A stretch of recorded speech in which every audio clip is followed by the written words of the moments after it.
যদি রুটি কিংবা ভাতের সাথে নিরামিষ তরকারি খেতে চান তাহলে এই রেসিপিটা আপনার জন্য। আজকের কুমড়োর এই নিরামিষ রেসিপিটি একবার খেলে বারবার খেতে চাইবেন। যারা নিরামিষ খেতে বা কুমড়ো খেতে পছন্দ করেন না তারাও কুমড়োর এই রেসিপিটি পাতে থাকলে চেটেপুটে খেয়ে নেবেন। আর বাড়ির ছোট থেকে বড় দেখবেন সবাই চেয়ে চেয়ে খাবে। এটা এতটাই টেস্টি হয় খেতে। নমস্কার বন্ধুরা, কুক এন্ড চিলে আবারও একটা নতুন পর্বে আপনাদেরকে স্বাগত জানাই। আজকে আমি আপনাদের সঙ্গে দারুণ টেস্টি সম্পূর্ণ নিরামিষ একটা কুমড়োর রেসিপি শেয়ার করব। কুমড়ো প্রায় সারা বছরই পাওয়া যায় আর দামেও সস্তা। সবচেয়ে ভালো ব্যাপার হলো এতে কোনো রকম বাটা মশলা ব্যবহার করতে হয় না, ফলে রান্নার সময়ও লাগে কম। চলুন তাহলে দেখে নেওয়া যাক কুমড়োর এই রেসিপিটি। আজকে এই দুর্দান্ত স্বাদের কুমড়োর রেসিপিটি করার জন্য আমি এখানে প্রায় 700 গ্রাম কুমড়ো নিয়ে নিয়েছি। কুমড়োটা এইভাবে খোসা ছাড়িয়ে ডুমু ডুমু করে কেটে নিচ্ছি। এটা আপনারা কাঁচা পাকা দু রকম কুমড়ো দিয়েই তৈরি করতে পারবেন। কুমড়োর পরিমাণ আপনারা নিজেদের প্রয়োজন অনুসারে কম বেশি করে নেবেন। যেহেতু এই কুমড়োর খোসাটা একেবারে হলুদ হয়ে গেছে, এরকম হলুদ হলে কুমড়োর খোসা অবশ্যই ফেলে দেবেন, তা না হলে খেতে কিন্তু ভালো লাগবে না। আর যদি সবুজ থাকে বা কাঁচা থাকে তাহলে না ফেললেও চলবে। তো কুমড়োটা দেখুন এরকম ডুমু ডুমু করে কেটে নিয়েছি। আর তার সাথে নিয়েছি একটা মাঝারি সাইজের আলুটাকে দেখুন খোসা ছাড়িয়ে এইভাবে ডুমু ডুমু করে কেটে নিচ্ছি। আলু চাইলে আপনারা দিতেও পারেন বা নাও দিতে পারেন, তবে দিলে কিন্তু রান্নাটা একটু খেতে ভালো লাগে। কুমড়ো আলু কেটে খুব ভালো করে ধুয়ে নিয়ে চলে আসলাম। এরপর দেখুন গ্যাস অন করে কড়াই বসিয়ে দিয়েছি। কড়াইয়ে দিয়ে দিচ্ছি 1 বড় চা চামচ পাঁচফোড়ন। একেবারে লো ফ্লেমে প্রায় 30-40 সেকেন্ডের মতো পাঁচফোড়নটাকে ভেজে নেব।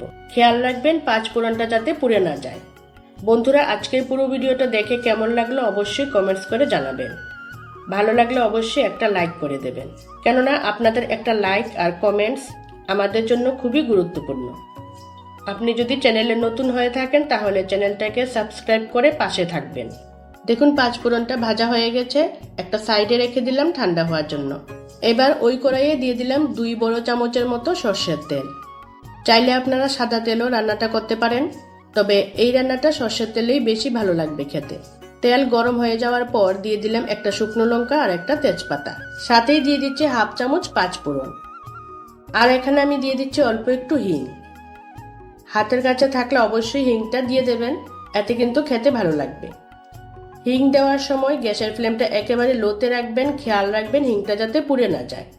তো লো ফ্লেমে ফোড়নটা কয়েক সেকেন্ড ভেজে নেব, তবে একেবারে কালো করব না। ফোড়ন থেকে সুন্দর একটা সুগন্ধি বেরিয়ে গেলে এর মধ্যে দিয়ে দেব কেটে রাখা আলু। এবার আলুটাকে ফোড়নের সাথে একটু নাড়াচাড়া করে মিশিয়ে নেব। এরপর মিডিয়াম ফ্লেমে একটা ঢাকনা দিয়ে দেব। 2 থেকে 3 মিনিট একটু আলুটা ভেজে নেব, এতে করে আলুগুলো একটু নরম হয়ে যাবে। তো এইভাবে একটা ঢাকনা দিয়ে আলুগুলো একটু ভেজে নেব।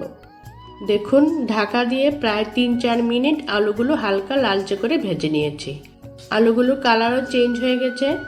এবার দিয়ে দেব কেটে রাখা কুমড়োটাকে আরও 3-4 মিনিট আলুর সাথে ভেজে নেব।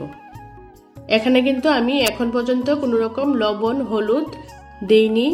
নাড়াচাড়া করে আবারও একটু ঢেকে দেব। বারবার এইভাবে ঢেকে রান্নাটা করলে কুমড়োগুলো ভাজাও হয়ে যাবে, আর ঢাকা দেওয়ার ফলে ভাপে যে জলটা বের হবে সেই জলেই কুমড়ো আর আলু একটু নরমও হয়ে যাবে। দেখুন ঢাকা দিয়ে আরও 3-4 মিনিট কুমড়োটা ভেজে নিয়েছি। এবার আমি এর মধ্যে দিয়ে দেব কাঁচা লঙ্কা কেটে, আর দিয়ে দেব স্বাদ মতো লবণ, দিয়ে দেব 1/2 চামচ হলুদ গুঁড়ো, 1/2 চামচ কাশ্মীরি লঙ্কার গুঁড়ো। চাইলে আপনারা ঝাল লঙ্কার গুঁড়োটাও দিতে পারেন। দিয়ে দিচ্ছি অল্প একটু আমচুর পাউডার, আর দিয়ে দিচ্ছি স্বাদ মতো চিনি। কুমড়ো এমনিতেই মিষ্টি থাকে, তাই চিনিটা অল্প করে দিয়ে দেবেন। একটু মিষ্টি মিষ্টি ভাব থাকলে নিরামিষ তরকারি কিন্তু খেতে ভালো লাগে। আর আমচুর পাউডারের পরিবর্তে আপনারা চাইলে চাট মশলাও অল্প একটু দিতে পারেন। এবার পুরো মশলাটাকে 1.5 থেকে 2 মিনিট একটু কষিয়ে নিতে হবে। তো দেখুন প্রায় 2 মিনিট সময় নিয়ে আলু কুমড়ো মশলার সাথে খুব ভালো করে কষিয়ে নিয়েছি। এরপর আমি এর মধ্যে দিয়ে দেব প্রায় 1/2 কাপ পরিমাণ জল।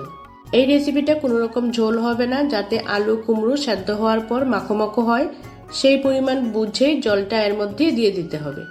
আমি এখানে 1/2 কাপ পরিমাণ জল দিয়ে দিলাম আর খুব ভালো মতো মিশিয়ে নিলাম। এরপর ঢাকা দিয়ে আরও 5 থেকে 6 মিনিট রান্নাটা করে নিতে হবে, যাতে কুমড়ো আলু খুব ভালো মতো সেদ্ধ হয়ে যায়। তো তো কুমড়ো আলু সেদ্ধ হতে থাকুক। এদিকে দেখুন পাঁচফোড়নটাও ঠান্ডা হয়ে গেছে। আমি একটা হামানদিস্তা নিয়ে নিয়েছি, আপনারা চাইলে মিক্সারও গুঁড়ো করে নিতে পারেন, তবে একেবারে মিহি গুঁড়ো করবেন না, একটু দানা রেখে গুঁড়ো করে নিতে হবে। দেখুন এইভাবে গুঁড়ো করে নিয়েছি। আর এদিকে দেখুন আলু কুমড়ো খুব সুন্দরভাবে সেদ্ধ হয়ে গেছে। দেখুন একবার দেখিয়ে দিচ্ছি, হালকাভাবে চাপ দিলে কেটে গেলে বুঝে নিতে হবে খুব সুন্দরভাবে এগুলো সেদ্ধ হয়ে গেছে। এই সময় আমি দিয়ে দেব গুঁড়ো করে রাখা পাঁচফোড়ন। পাঁচফোড়নের গুঁড়োটাকে খুব ভালো মতো মিশিয়ে নিতে হবে। তো দেখুন আরো 1 মিনিট সময় নিয়ে পাঁচফোড়নের গুঁড়োটা খুব ভালো মতো মিশিয়ে নিয়েছি।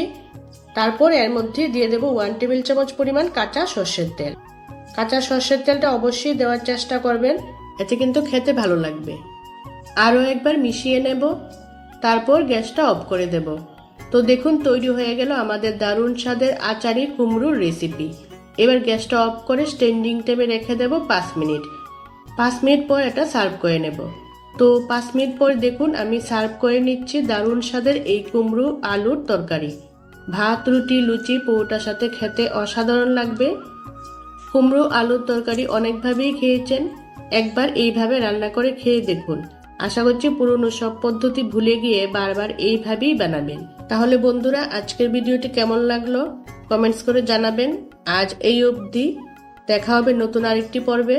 শেষ পর্যন্ত ভিডিওটি দেখার জন্য সকলকে অসংখ্য ধন্যবাদ। সবাই ভালো থাকবেন, সুস্থ থাকবেন।